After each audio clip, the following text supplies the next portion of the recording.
페미니즘의 경계 넘기 세 번째 이야기 열어보겠습니다. 어떤 사상이든지 그게 닫혀 있으면 이데올로기가 되죠. 그런데 사상이 열리면 수많은 다른 존재들, 다른 사건들, 다른 경험들하고 접속하면서 자기 변이를 이뤄나갑니다. 그것이 바로 페미니즘이 흑인 여성과 만났을 때이죠. 흑인 여성들은 1960년대 마르틴 루터 킹 목사님이 나올 때까지만 해도 백인 여자 집에서 식모로 일했습니다. 그러니까 백인 여성들은 인지하지 못했던 것이죠. 우리가 참정권을 부르짖고 사회에서 여성의 권리를 이야기하는 동안 우리 집에서 가사 노동과 자녀 양육을 담당하는 또 다른 억압받는 여성 계층이 있었다는 사실을요. 그것을 각인시킨 게 바로 앨리스 워커입니다. 여러분 혹시 앨리스 워커라고 하는 분이 쓴 필리처상을 수상한 컬러 퍼플이라고 하는 소설을 읽어보셨습니까? 읽어보지 못하신 분들은 스티븐 스필버그 감독이 만든 컬러 퍼플 영화를 보셨을 수도 있습니다. 이 영화에서 우피 골드버그와 오프라 윈프리가 주인공이 됐습니다. 다시 말하면 스필버그 감독이 신미안이 있는 것이죠. 우피 골드버그와 오프라 윈프리가 지금 헐리우드에서 어떤 여성 입지를 갖고 있습니까? 1970년대, 80년대에 이 두 흑인 젊은 여성들을 기용해서 컬러 퍼플이라고 하는 그 영화를 만들었는데요. 컬러 퍼플이라는 것은 바로 이 색깔입니다. 보라색이죠. 이 소설에서는 흑인 여자가 남편에게 그리고 백인에게 강간당하고 맨날 피멍이 들어 있습니다. 그 멍의 색깔이 보라색이죠. 그런데 어느 날 들에 핀 수많은 보라색 꽃을 바라보면서 신은 인간을 누가 누구를 억압하고 강간하고 착취하고 이런 구조가 아니라 있는 그대로 존재하게 아름답게 만드셨구나. 그런 성찰에 이르릅니다. 이런 아름다운 소설을 통해서 사실 1960년대 여성들의 상황을 잘 보여주는 영화는 이런 영화거든요. 이걸 보면 그야말로 페미니즘의 고전이라고 할 수 있어요. 헬프. 누군가의 도움이. 그러나 우리도 좀 도와주세요. 그런 메시지를 담고 있고요. 히든 피규어스라고 하는 이 영화는 2017년에 나왔는데 미국의 나사에서 일하는 계산하는 여성들, 흑인들, 화장실도 백인 화장실, 흑인 화장실 따로 있어서 같이 쓰지도 못하게 그렇게 차별받던 여인들 중에 일부가 사실은 오늘 우리가 편리하게 쓰고 있는 컴퓨터도 개발하고 미국이 이제 나사를 통해서 우주 비행도 하고 1960년대 상황을 잘 그린 영화가 히든 피규어스입니다. 그래서 페미니즘은 백인 여성들의 권리 운동이었다면 흑인 여자들도 사람이다, 차별하지 마시라 라고 주장한 사상, 이것을 우머니즘이라고 이야기합니다. 벨 훅스라고 하는 흑인 여자가 이런 얘기를 한 거죠. 특권을 누리는 백인 여성들이 자기들의 내면화된 성차별주의를 벗어던지지 않은 채 계급 권력을 획득하기 시작하면서 여자들 사이에 분열이 심화되었다. 우머니즘이라고 하는 단어를 만들어낸 앨리스 워커는 백인 여성 위대한 소설가인 버지니아 울프가 소설을 쓰기 위해서 자기만의 방, 자기 공간이 있고 자기 공부를, 교육을 하고 실현을 할 수 있는 돈이 필요하다고 이야기했지만 그러나 자기 자신조차 소유하지 못했던 흑인 노예, 이를테면 버지니아 울프가 글 쓰는 동안에 누군가는 밥을 하고 그래야 하는 흑인 여인은 어떻게 될 것이냐 하는 거죠. 필리스 피틀리라고 하는 여자는 백인 주인을 잘 만났습니다. 백인 여자를 잘 만나서 영어 배웠어요. 그리고는 시인이 된 여성이거든요. 그러나 개인의 호의와 환대에만 기댈 수 없다는 거죠. 이런 구조적인 문제를 통찰하면서 앨리스 워커는 흑인 여성들도 자기 삶을, 자기 권리를, 존재를 실현해야 된다. 이 말은 페미니즘으로 적합하지 않다. 페미니즘이란 단어를 백인 여성들이 고안했다면 흑인 여자들에게는 우머니즘이라고 하는 단어를 쓰겠다라고 선언을 했습니다. 우리는 이렇게 서양 말을 그대로 자꾸 쓰게 되는데 이거를 우리말로 번역한다면 어떻게 하면 좋을까요? 페미니즘 이러면 보통은 여성주의 이렇게 이야기했거든요. 그러면 우머니즘이라고 하는 단어는 여자주의 이렇게 번역할 수도 있겠습니다. 고상한 이런 거 아니라는 거죠. 생존의 문제, 자기 실현의 문제는 중요한 거죠. 우머니즘. 앨리스 워커가 이 단어를 고안했을 때는 자기 어머니의 삶을 들여다본 겁니다. 어머니는 노예죠. 흑인 노예. 그런데 어머니에겐 어떤 특징이 있냐면 어머니는 예술가예요. 허름한 집인데 항상 꽃으로 장식해놓고 단순한 방법인데 어머니는 살고자 하는, 살리고자 하는 이 탁월한 지혜와 능력이 있다는 거예요. 흑인 여성들은 바로 이렇게 오랜 세월 살림과 돌봄에 종사해 왔다. 이게 우머니스트 선언이다라고 했습니다. 벨 훅스는 그래서 페미니즘은 만인을 위한 것이라고 정의를 내렸고요. 그리고 페미니즘이 처음 나왔을 때는 자꾸만 여자들이 권리 이러니까 남자들이 역차별을 느끼는데 사실 그렇지 않아요. 왜냐하면 남성들이 페미니스트 정치학을 선택한다면 사실은 우리가 사랑하는 귀한 동지예요. 그리고 페미니스트라고 하는 사람들도 남자를 너무 원수로 생각하면 안 돼요.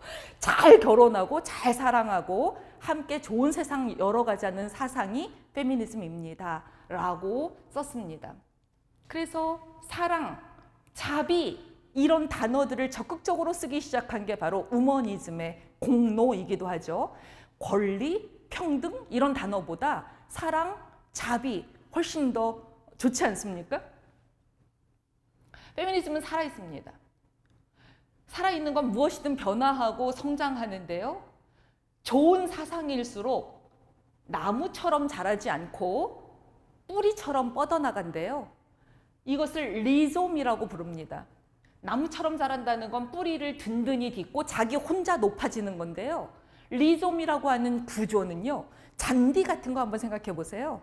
옆으로 끊임없이 팽창해 나갑니다. 그래서 페미니즘은 이제 아주 중요한 것과 결합할 타이밍이 됐습니다. 그것은 바로 페미니즘이 생태학하고 결합하는 것이죠.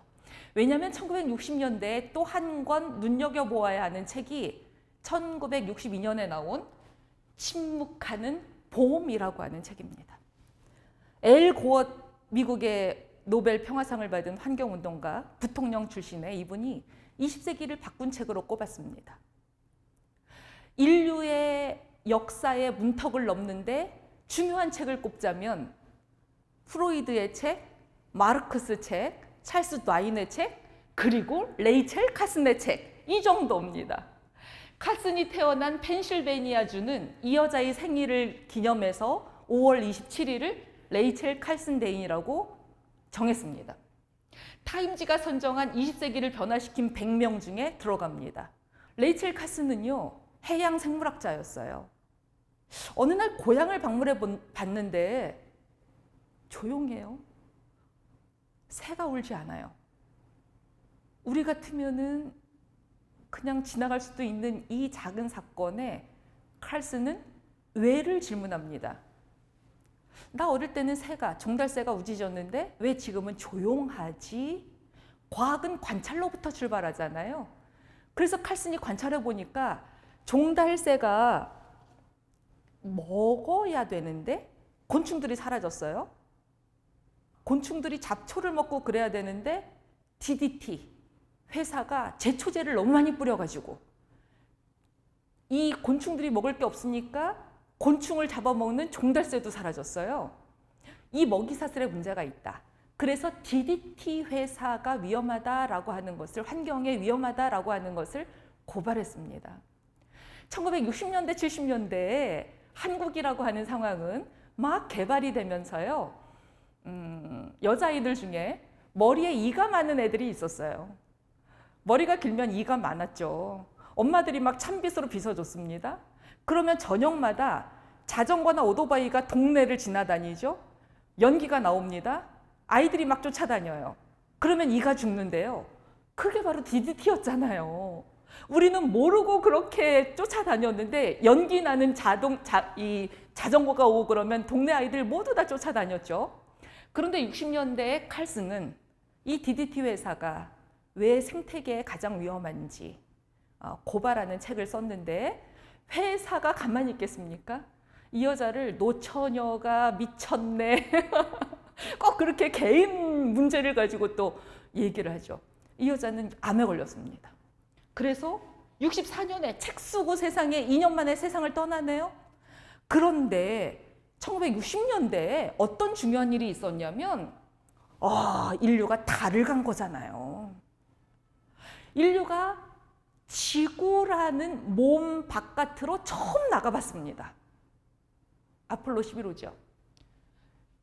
달에서 암스트롱이 지구를 딱 바라보니까 이런 별이 없죠. 지구는 이름을 바꿔야 돼요. 왜냐하면 지구는 땅이 많지 않아요. 지구의 70%는 물입니다. 그래서 지구 밖에서 지구를 바라보면 저렇게 에메랄드빛, 초록빛으로 지구는 반짝반짝 빛나고 있죠. 아니, 지구보다 조금 앞에 있는 금성, 지구보다 조금 뒤에 있는 화성, 생명이 못 살잖아요. 대기의 구조는 비슷해요. 그런데 거기는 너무 뜨겁든지 너무 차가워서 생명체가 살 수가 없습니다. 이 한 장의 사진이 인류에게 영감을 불어넣었습니다. 지구가 소중하구나. 그래서 이듬해에 지구의 생일이 생겼습니다. 1970년. 지구의 날이 언제죠? 4월 22일이죠. 그리고 수많은 여성들이 여성과 지구 이런 컨퍼런스를 막 개최하기 시작합니다. 레이첼 카슨은 지구의 날이 생기는 것도 못 보고 눈을 감았습니다만 칼슨이 쓴 침묵하는 봄이라고 하는 저 책은 페미니즘이 자연 문제를 고민하도록 그리고 온 인류가 인간 중심주의를 반성하도록 만드는 계기가 되었죠. 여성하고 자연은 공통점이 많다네요. 가정의 중심은 누굴까요? 가정의 중심은 아픈 사람이에요. 집에 아픈 사람 하나 있어봐요. 온 식구가 그 사람 위해서 모든 스케줄 다 만들어가지고 돌봐줍니다. 그런데 왜 세상은 가장 권력이 많고 돈 많고 힘센 사람 위주로 돌아갈까요? 그래서 그 여성들이 살림하고 돌보는 이 노동을 이반 일리치라고 하는 사회학자는 그림자 노동이라고 이야기했죠. 돈으로 환산되진 않지만 너무나 중요한 노동이다. 자연도 똑같습니다. 자연 없이 어떻게 인간이 존재할 수 있겠습니까? 이 먹이사슬의 구조 안에 있는데요. 얼마 전 신문을 보니까 안젤리나 졸리라고 하는 미국의 영화 감독 배우가 벌 챌린지를 했더라고요. 벌이 자기 몸에 달라붙은 채로 카메라를 향해 한동안 서 있습니다. 얼굴은 계속 미소를 짓습니다. 벌이 인위적인 향을 싫어하기 때문에 졸리는 이 사진을 찍기 위해서 3일 동안 목욕도 얼굴 씻는 것도 안 했답니다. 자연 향 그대로 놔두기 위해서요. 근데 이분은 왜 벌 챌린지를 했을까요? 지구상에서 벌이 사라지면 식물의 수정작용이 일어나지 않죠? 벌이 지금 전자파 이런 것 때문에 막 사라지고 있지 않습니까? 벌이 사라지면 인간이 멸종하는 데까지 얼마나 걸릴까요? 100년? 1000년? 10,000년? 아닙니다. 4년밖에 안 걸립니다. 그래서 지구상에는 다 필요한 것이죠. 그런데 인간이 하는 일들이 제대로 평가받지 못했듯이 자연도 우리는 개발 논리로 너무나 훼손했다는 것입니다. 그게 바로 1970년대에 인류가 깨달은 사건들이죠. 페미니즘이냐 죽음이냐 굉장히 강력한 책을 쓰면서 프랑스와 듀본느라고 하는 프랑스 여자분이 에코페미니즘이라고 하는 단어를 생각해냅니다. 이제 페미니즘은 이콜로지, 생태학과 접속해야 된다. 지구상에서 인간이 살아남으려면 생태혁명이 일어나야 되는데 그 잠재력을 여성에게서 찾을 수 있겠다. 이게 에코페미니즘의 모토입니다. 1970년대에 세상에 이런 일이 일어났네요. 인도입니다. 인도하고 중국이 국경 분쟁이 일어났습니다. 인도에 살던 히말라야 이 그 산맥의 기생에 살던 이 인도 여성들이 벌목꾼들이 막 쳐들어와서 도끼하고 뭐 톱을 갖고 와가지고 나무를 다 베는 거예요. 개발 논리로. 이럴 때 이 가난한 여인들이 칩코를 부르짖기 시작했습니다. 칩코라고 하는 단어는 나무를 껴안는다는 거예요. 이분들이 나무를 끌어안고 뭐라고 외쳤냐면 나무는 우리 형제 자매예요. 나무를 베어가려면 차라리 우리 몸을 베세요. 이렇게 얘기했어요. 이것이 불교가 이야기하는 자타불이 사상 아니겠습니까? 나와 너는 둘이 아니다. 그리고 이때의 너에는 지구상에 생존하고 있는 자연도 포함된다. 이것이 근대의 인간관, 이 몸뚱아리 바깥의 일들은 나와 무관하다고 생각하는 초개인주의의 처방전이 됐습니다. 그래서 인도 여성들이 일으킨 칩코 운동이 서구 여성들에게도 영감을 불러일으켰죠. 그런가 하면 70년대에 드디어 인류 문명에 가장 편리를 가져다 줬다고 하는 원자력 에너지, 전기, 미국의 전기를 공급하는 3마일 섬 원전 사고가 일어납니다. 최초의 원전 사고입니다. 그리고는 80년대에 체르노빌에서 원전 사고 일어나죠. 그리고 2000년대에 불과 몇 년 전에 일본 후쿠시마에서 또 한 번 원전 사고가 일어났습니다. 아메리카 원주민들의 속담에 봄에는 살살 걸으라. 어머니 지구가 몸을 풀고 있으니까. 지구가 살아있다라고 하는 감성을 그들이 훨씬 더 잘 알고 있으니 오히려 근대 이 산업 개발된 문명보다 얼마나 더 지혜롭습니까? 그래서 여성들이 1970년대, 80년대부터 생명은 다 하나의 그물망으로 연결돼 있다. 이러면서 페미니즘의 경계를 생태학적으로 넓히기 시작했던 것이죠. 독일의 녹색당을 만든 분이 페트라 켈리입니다. 독일 녹색당의 어머니입니다. 이분이 여성과 자연은 쌍둥이 억압이다.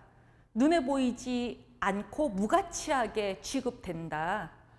그러나 생태학적인 문제들은 이 페미니즘하고 접속되지 않으면 안 된다. 한 여성이 능욕을 당하는 것은 지구가 능욕을 당하는 것과 같다. 이런 명제를 내세웠죠.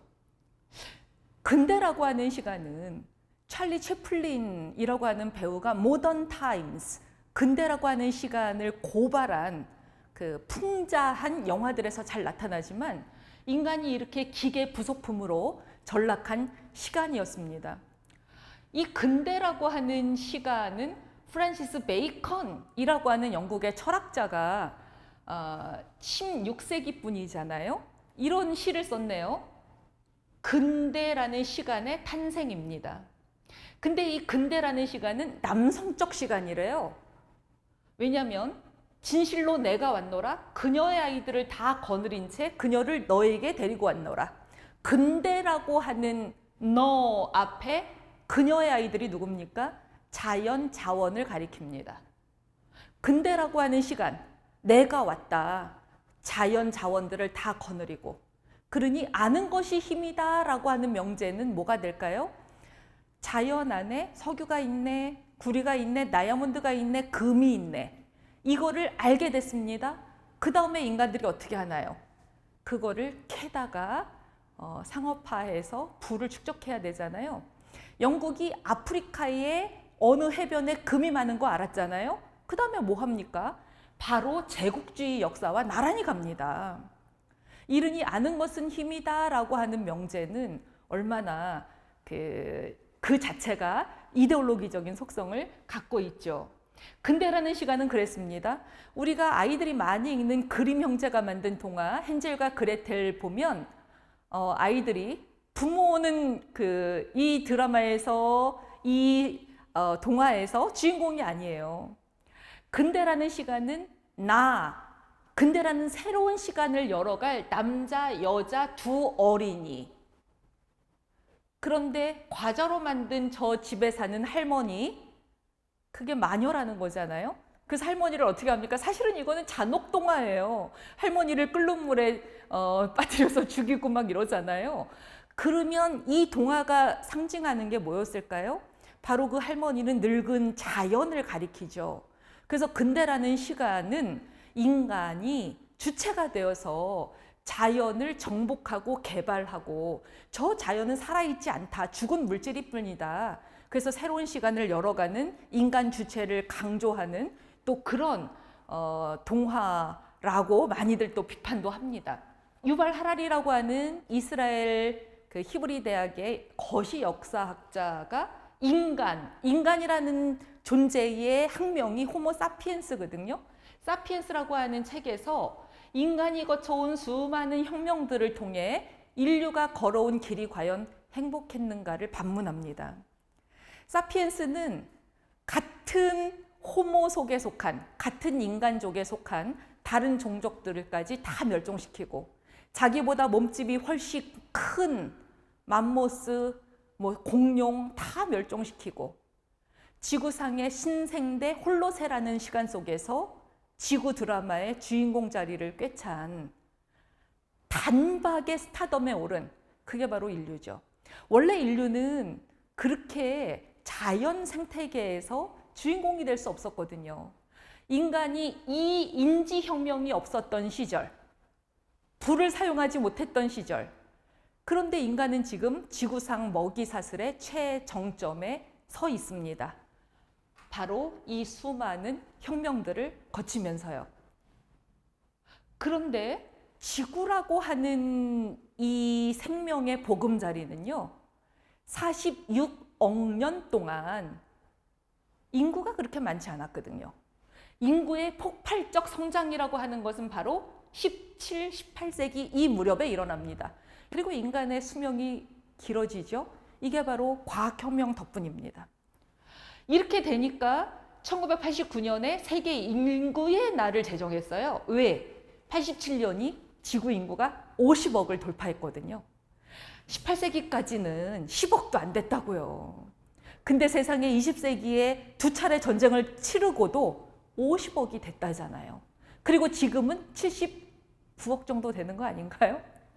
이렇게 되니까 지구의 입장에서는 어떤 일이 일어났냐면요. 기후가 이 개발의 후폭풍으로 기후가 갑자기 치솟았습니다. 지금 우리가 코로나 때문에 힘들죠. 그런데 어디든 가면 제일 먼저 하는 게 뭐죠? 발열 체크를 합니다. 여기서 한 4도 올라갔다. 막 40도가 넘는다. 그럼 인간은 죽습니다. 그러면 지구의 입장에서 인간을 보면요. 지구의 온도는 계속 유지되다가 인간 문명이 정점을 찍기 시작하면서 세상에 이렇게 올라갔잖아요. 독일 사진작가가 북극 곰을 찍었네요.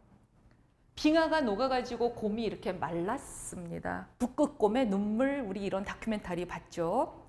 이 문명의 부산물, 이렇게 혹독한 대가를 지금 우리가 치르고 있습니다. 그래서 지금 탄소 중립을 실천하자 이런 논의들이 계속 나오고 있는데요. 이거는 인공위성이 찍은 지구의 체온계입니다. 건강하려면 이런 이 하얀 쪽, 노란 쪽이어야 되는데요. 빨간 쪽은 지금 지구가 발열 상태인 거예요. 그런데 우리가 지금 인공위성으로 보니까 거의 오렌지색 아니면 지금 이렇잖아요. 지구의 입장에서는 적도 부근의 바닷물의 온도가 고작 0.5도가 올라가도 엘니뇨 현상이 일어납니다. 0.5도만 내려가도 라니냐 현상이 일어납니다. 엘니뇨, 라니냐 많이 들어보셨죠? 농작물이 다 죽습니다. 홍수가 일어납니다. 지진이 일어납니다. 46억 년 동안 계속 유지되어 오던 지구가 이렇게 기후가 변화하면서 몸살을 앓는 징후는 고작 바닷물의 온도가 0.5도만 올라가도 이렇게 된다는 것이죠. 그래서 항상성이라고 하는 건 너무나 중요한데 지구의 항상성에 가장 위배되는 종족이 바로 인간이라는 것입니다.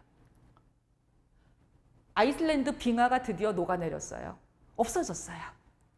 그래서 아이슬란드 정부는 이렇게 빙하가 죽었습니다. 장례식까지 치렀네요. 비석 세웠습니다. 2019년 8월에 CO2가 415ppm을 찍었고 이날 빙하가 죽었는데 만약에 미래 세대가 우리 이야기를 들으신다면 앞으로 이 빙하는 저 북극에서도 남극에서도 똑같은 일이 일어나실 것이고 그 다음 순서는 인간입니다. 이런 메시지를 남긴 것이죠. 지구상에서 바닷물의 이 높이가 상승하면서 가장 먼저 사라질 나라 이름 한번 여러분 알아맞혀 보시겠어요? 시사상식 문제입니다. 남태평양에 원래 땅은 요 옆에 그림자처럼 보이는 이게 다 땅이었는데 지금 요렇게 활 모양으로밖에 남지 않았어요. 눈썹 모양밖에 남지 않았죠? 이 나라 이름은 투발루입니다. 그래서 투발루에서는 제발 우리 좀 살려주세요. 여러분 이웃나라 좀 생각해 주세요. 우리 지구 운명 공동체 아닌가요? 지금 이러고 있어요. 신혼여행지로 각광받는 몰디브는 또 어떻습니까? 몰디브는 대통령이 아예 국무회의를 잠수복을 입고 바다 밑에서 했습니다. 몰디브도 점점 가라앉고 있죠. 우주항공국이 지구를 찍어보니까 특정 지역이 이렇게 허파가 막 죽고 있네요. 섬유화가 일어나고 있습니다. 심장이. 여기가 바로 브라질인데 개발하기 위해서 일부러 불을 놨다는 거잖아요. 그래서 많은 지질학자들이 지금 지구의 시간은 인류세라는 시간으로 바뀌었다라고 주장합니다. 인류세라는 시간은 인간이 지구를 죽일 수 있는 시간이란 뜻이에요. 그래서 인류세의 화석들도 나옵니다. 바로 플라스틱이죠.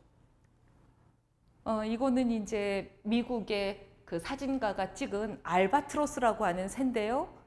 이 새들은 무인도에 살았단 말이에요. 무인도인데 사람도 없는데 이 새들이 세상에 태평양에 흘러들어온 플라스틱을 먹고 죽은 거죠. 배에서 플라스틱 찌꺼기들이 나왔습니다. 그러니 20세기의 화석은 플라스틱이다 이 말이 일리가 있죠. 그런가 하면 많은 학자들이 앞으로 50년 후에 혹시 인류와 지구가 살아있다면 후손들이 화석을 얘기할 때 인간의 뼈와 닭뼈밖에 발견이 안 될 것이다 라고 이야기하기도 합니다. 인류가 9억 이 정도라면 닭뼈는 그 3배입니다. 닭의 종류는 이렇게 많습니다. 각 나라별로. 근데 지금은 유일하게 적색, 닭 한 종, 치킨으로 이용되는, 백숙으로 이용되는 한 종만 지금 번성하고 있는 것이죠. 인간보다 3배에 달합니다. 코로나가 닥치니까 비행기가 멈췄죠. 비행기가 멈추니까 지구가 살아납니다. Before and after. 중국 북경이죠. 이탈리 이거 이제 밀레노 대성당입니다. 사람들 없었죠. 프랑스 파리 에펠탑 보려고 줄 섰는데 한 1, 2년 사이에 지금 사람 한 명도 못 갔습니다. 이슬람 메카입니다. 메카 순례 해야 되잖아요. 사람 한 명도 없습니다. 이랬더니 지구엔 어떤 일이 일어났는가? 뻘겋게 발열나던 상태가 슬슬 가라앉는 거예요. 우리는 불편하다고 아우성치지만 지구 입장에선 드디어 약간 숨을 쉴 수 있습니다. 이러니 BTS가 부른 마이크로코스모스, 인간이 소우주입니다. 소우주인 우리는 대우주와 교감하면서 삽니다. 이런 메시지가 얼마나 뛰어난 철학적인 성찰일까요? 이 땅에 100년 전은 지금과 같은 문명의 전환점을 맞이했죠. 그래서 많은 학자들이 이때 식민지가 곧 닥칠 그런 위험한 순간임에도 우리 민족은 대동세상을 꿈꿔야 합니다라고 주장했습니다. 이것은 아주 놀라운 일이고 홍익인간의 후예들만 상상할 수 있는 그런 제안들입니다. 우린 모두 다 같다. 평등하고 화목하게 지내야 된다. 천하는 모두 한 식구다. 이런 사상들이 유교의 대동에 포함되어 있는 사상입니다. 대동 세상은 온 생명들이 같이 지구에서 자신의 살 권리를 누리는 세상입니다.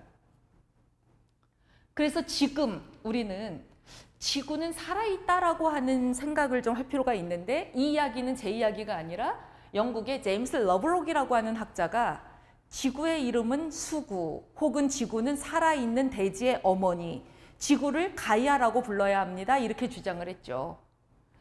제임스 러브록은 우리는 지구에서 암세포처럼 행동한다. 이때 우리는 당연히 호모 사피엔스, 인간이죠. 암의 특징은 어떻습니까?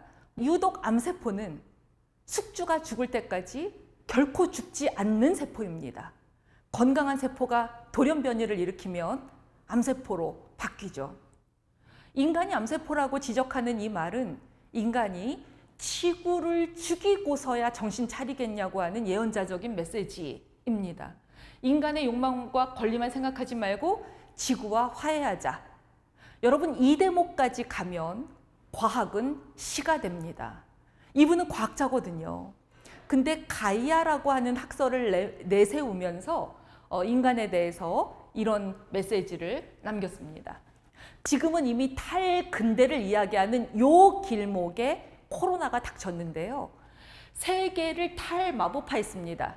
이제 나무에 정령들이 살고 뭐 이런 이야기 우리는 믿진 않습니다. 그게 세계의 탈마법화입니다. 뭐 귀신 이런 이야기 믿지 않잖아요. 그럼에도 불구하고 이제는 재마법화해야 된다라고 주장하는 목소리들이 있습니다. 이게 바로 생태학적인 상상력이죠. 그 재마법화라는 게 무슨 뜻인가요? 여러분 놀라지 마십시오. 뉴질랜드는요, 뉴질랜드를 대표하는 이 강, 대한민국으로 치면 한강이죠. 이 강에게 인간과 똑같은 법적인 지위를 부여했습니다. 헌법상. 그 강의 이름이 황건우입니다. 타라나키라고 하는 산도 개발하지 말라고 헌법에 그렇게 명시했습니다.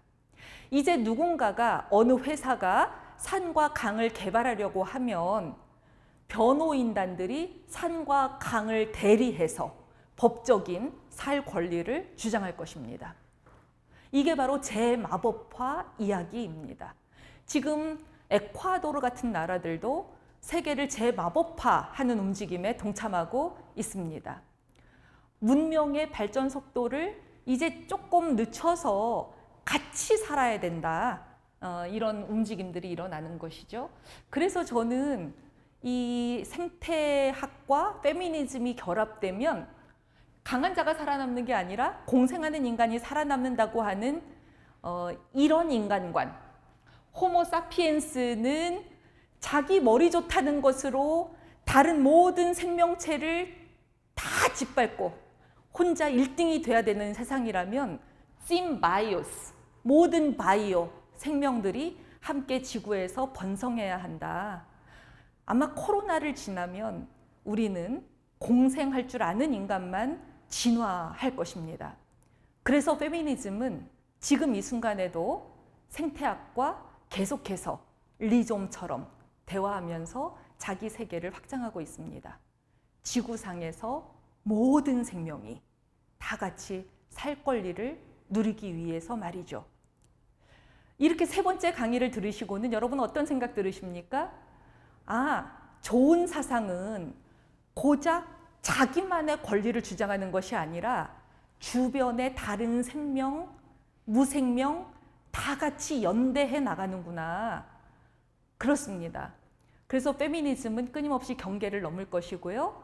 그리고 지금 인류에게 주어진 숙제는 자연, 생태계, 지구, 온 생명, 건강권을 위해서 인간이 조금 더 지혜를 모색해야 한다는 때인 것이죠.